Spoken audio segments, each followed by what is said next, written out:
है ना। देखो लकड़ी के कुंडे वगैरह देख रहे हो ना, सब लकड़ी का ही है।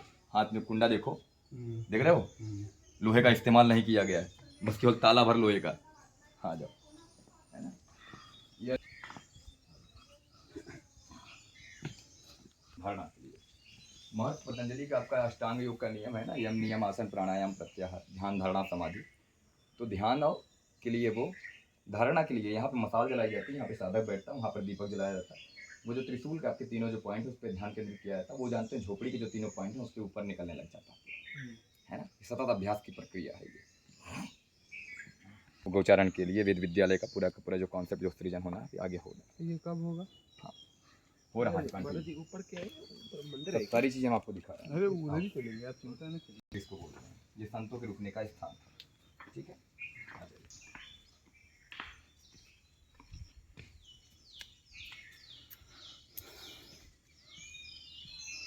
ये आपका बैटिंग मतलब वो जब चमगादड़ हो गए, कबूतर हो गए, मुर्गी हो गई, उनकी टट्टियाँ जो हैं उसका पाउडर बना करके चमड़े के पीछे फ्लैश साइड में उसकी घिसाई होती थी पूर्व के टाइम पे, जो जानते हो। आज तो मॉडर्न तरीका हो गया चमड़े को ही बनाने का, टैंड करने का, है ना।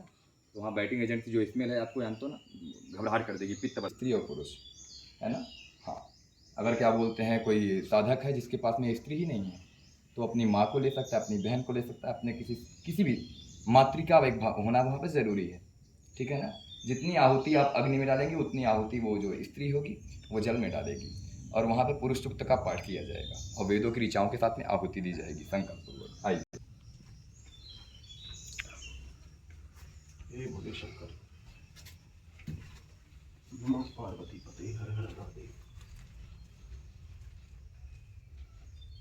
ये यहाँ पर दीपक रखा जाता है, ठीक है ना। वो बाहर से दिन और रात का अंतर बताने के लिए वो वहाँ पर जगह है। विज्ञान भैरव तंत्र का एक सूत्र है श्वास और प्रश्वास। श्वास और प्रश्वास के अंतर पे लगातार आपको केंद्रित, उनके वलय पर, दोनों मुड़ान बिंदु पर आपको केंद्रित होना है, और केंद्रित होने के बाद में प्रकाश उद्भूत होने लगेगा। तो समझ लीजिए कि समाधि की शुरुआत हो गई है ना। तो ये जो पतंजलि जी का समाधि है आपका, वो आपका सतत नहीं है। जब तक आप समाधि में हैं, जैसे ही आप अवस्था से उठेंगे समाधि आपकी टूट जाएगी। किंतु जो वैदिक धर्म दर्शन से निकल करके वैदिक तत्व दर्शन से वैदिक योग दर्शन जो प्रवेश करता है उसकी समाधि को बोलते हैं सम्यक समाधि या सहज समाधि। ऐसा बोला भी गया है कि तुलसीदास जी भी बोलते हैं सहज समाधि सदाउर राखूं, है ना।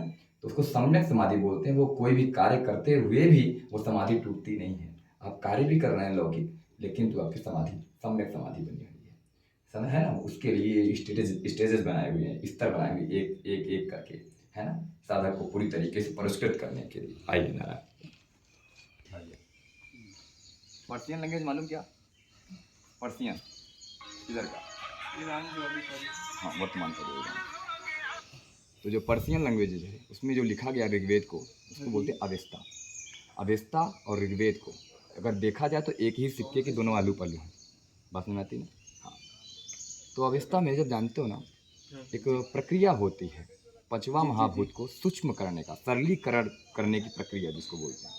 उसमें मंत्रोच्चारण किया जाता है। तो उसमें जो गर्भवती स्त्री होती है उसको हटा दिया जाता है, वहाँ से निकाल दिया जाता है। आप कहोगे तो अपमान हो गया स्त्री का।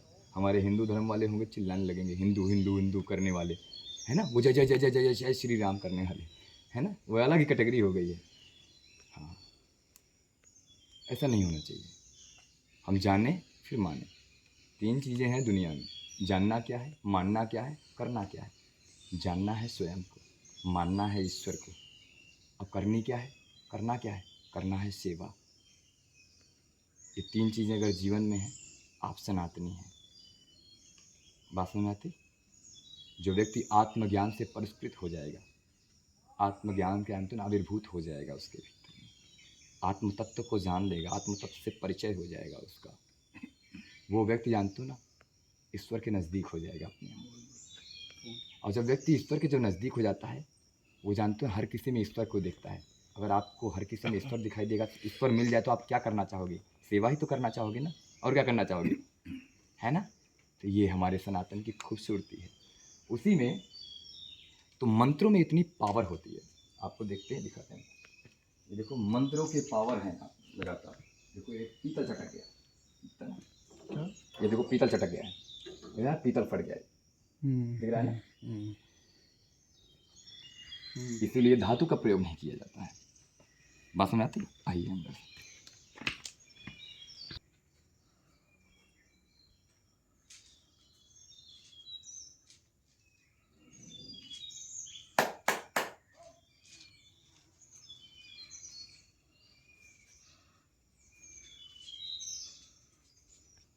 बाकी जितने भी लोग होते हैं इधर में बैठते हैं, बाकी संत मुनि जितने भी होते हैं सब इधर में बैठते हैं। वाकई उनके पीछे त्रिशूल लगा हुआ है ना? यहाँ पे निराकार की उपासना होती है। हमारे संन्यास मार्ग में भी निराकार की उपासना होती है। निराकार मतलब कि पंच जो महाभूत हैं, इसीलिए पंच गुरु होते हैं नागा सन्यासियों के, ठीक है? और एक एक गुरु एक एक तत्व की परिचय करवाता है, ऐसा मान्यता है। यहाँ आपको पत्थर में स्वास्तिक बना हुआ दिखाई दे रहा होगा, पीछे दिखाई दे रहा है क्या? त्रिशूल के पीछे स्वास्तिक बना हुआ पत्थर से दिखाई दे रहा है। ये एक गहन प्रक्रिया है कॉस्मिक एनर्जी को ऑप्टेन करने की। हाँ, आइए देखो इसकी बनावट देखो, है ना? हर जगह लकड़ी पत्थर। सुमेधा ऋषि कौन हुई मालूम? चलो मैं बता दूं। सुमेधा ऋषि को हरितायन भी बोलते हैं, इसीलिए जानते थे। श्री विद्या मालूम क्या? महादेव चाबी उसमें गेट पे रखा है क्या?